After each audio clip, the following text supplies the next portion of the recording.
Mark 9:1 మరియు ఆయన ఇక్కడ నిలుచున్న వారిలో కొందరు దేవుని రాజ్యము బలముతో వచ్చుట చూచే వరకు మరణము రుచి చూడరని నిశ్చయముగా మీతో చెబుతున్నాను. దేవుని రాజ్యము బలముతో వచ్చుట చూచే వరకు మరణము రుచి చూడారని దేవుడు చెప్పడం జరిగింది. ఈ మాట చెప్పి 2024 సంవత్సరాలు అవుతుంది. అక్కడ నిలుచున్న వారు ఎవరు కూడా ఇప్పటికీ సజీవంగా ఉండరు. వారు అప్పటిలోనే మరణించి ఉంటారు. మరి ఈ మాట ఎందుకు చెప్పారు? దేవుని మాటలు ఉడబాముతో ఉంటాయి అంటే ఆ మాటలు ఎవరికి అర్థం కావు. ఆయన ఈ మాట అనడానికి కారణం ఒక మర్మం దాగి ఉన్నది. మనం అసలు కథలోనికి వెళ్ళి తెలుసుకుంటే దేవుని దృష్టిలో మనిషి చనిపోతే అది మరణము కాదు. మరి దేవుని దృష్టిలో నరుడి అసలు మరణం ఏది? మనిషి ఈ భూమి మీద చనిపోయింది దేవుని దృష్టిలో నిద్రిస్తమైతే మరి దేవుని ఆలోచనలో మనిషి అసలు మరణం ఏది? మనిషి మరణిస్తే అది మరణము కాకపోతే అసలు మరణం ఎక్కడ ఉన్నది? మనం అసలు కథలోకి వెళ్ళి తెలుసుకుంటే దేవుని దృష్టిలో మనిషి మరణిస్తే దేవుని ఆలోచనలో అది నిద్రించటం. ఒక మనిషి రాత్రి వేళ తను నిద్రించినప్పుడు ఈ భూమి మీద మనం ఏమనుకుంటామో ఒక మనిషి చనిపోయినప్పుడు దేవుని ఆధ్వర్యంలో దేవుడు అలాగే చూస్తాడు. దేవుడే మట్టితో మనిషిని చేశాడు. నరుడిలో ఉన్న జీవం తీయాలన్నా, వాడిని పుట్టించాలన్నా, వాణ్ణి సంహరించాలన్నా, వాణ్ణి లేవనెత్తాలన్నా నరులను చేసిన సృష్టికర్త చేతిలోనే ఉన్నాడు గనుక ఒక మనిషి చనిపోతే నిద్రించడం అన్నది మనం బైబిల్ గ్రంథంలోకి వెళ్ళి తెలుసుకుంటే 1 కొరింథీయులకు 15:51 ఇదిగో మీకు ఒక మర్మము తెలుపుచున్నాను, మనందరము నిద్రించుము కాని నిమిషములోని ఒక రెప్పపోటున కడబోర మోగగానే మనందరము మార్పు పొందుదుము.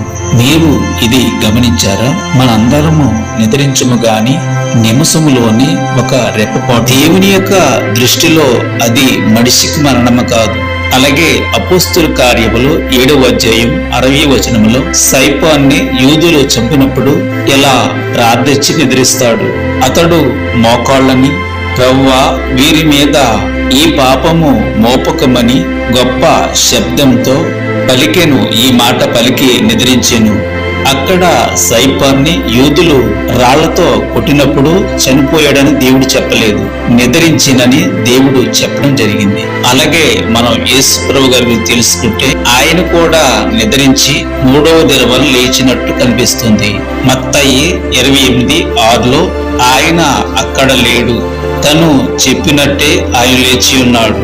మనం మరొక చోట చదువుకుంటే మత్తయి 27:51 అప్పుడు దేవాలయపు తెర పైనుండి క్రిందకు 2గా చినిగెను, భూమి వణికెను, బండలు బద్దలాయెను, సమాధులు తెరవబడెను, నిద్రించిన అనేక మంది పరిశుద్ధులు శరీరములు లేచెను.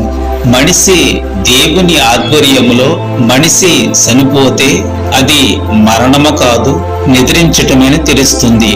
దేవుని ఆధ్వర్యములో నరుడి అసలు మరణం గురించి మనం తెలుసుకుంటే మార్కు 13:26 అప్పుడు మనుష్య కుమారుడు మహా ప్రభావంతోను మహిమతోను మేఘాసూరుడై వచ్చుట చూసెదరు.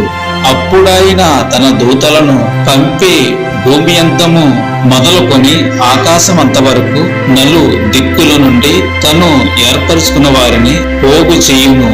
యేసు ప్రభు మేఘాసూరుడై అనగా ఆయన ఒక మేఘం మీద వచ్చి తను ఏర్పరచుకున్న వారిని తీసుకుని వెళతాడని, వారు వెళ్ళిన తర్వాత పరదేశంలో న్యాయస్థానం ఉంటుంది. అక్కడ వారికి తీర్పు తీర్చబడుతుంది. ప్రకటన 20:12 మరియు గొప్పవారేమి కొద్దివారేమి మృతులైన వారందరూ సింహాసనం ఎదుట నిలబడి ఉండుట చూచితిని. అప్పుడు గ్రంథములు ఇప్పబడెను, మరియు జీవ గ్రంథము వేరొక గ్రంథము ఇప్పబడెను. ఆ గ్రంథముల యందు రాయబడి ఉన్న వాటిని బట్టి తమ క్రియలు చెప్పున మృతులు తీర్పు పొందిరి. సముద్రము తనలో ఉన్న మృతులను అప్పగించెను. మరణమును పాతాళ లోకమును వాటి వశమునున్న మృతులను అప్పగించెను.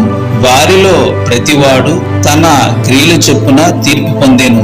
ఈ తీర్పు దినంలోకి వచ్చిన వారు యేసుని నమ్ముకుని వారి పాపాలను విడిచిపెట్టి దేవుని ఆజ్ఞల అనుసారంగా బ్రతికి మరణించిన వారు. వీరినే దేవుడు నిద్రించిన వారని దేవుడు లేఖనములో రాయించడం జరిగింది.